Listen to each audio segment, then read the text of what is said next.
Itanaw ko sa live coverage nga kabahin sa budget sa OVP. Unya, naminaw ko sa speech sa ato ang Vice President nga sa Inday Sara. Akong idols! Grabe yun.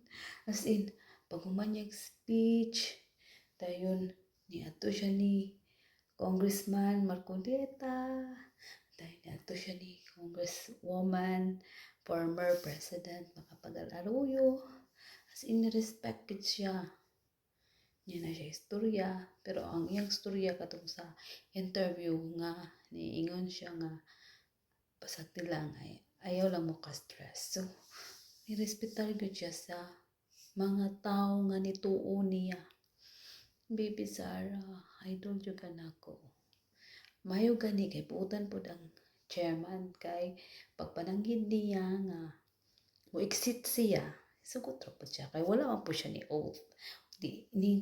Nisulti naman jud po siya nga di siya motubag sa mga queries kay ang Yara is representa niya o unsay gamitan nila sa ilang budget. So tanan nga pagtugot iyan ang ihatag kang Romualdez. I love you, baby Sarah.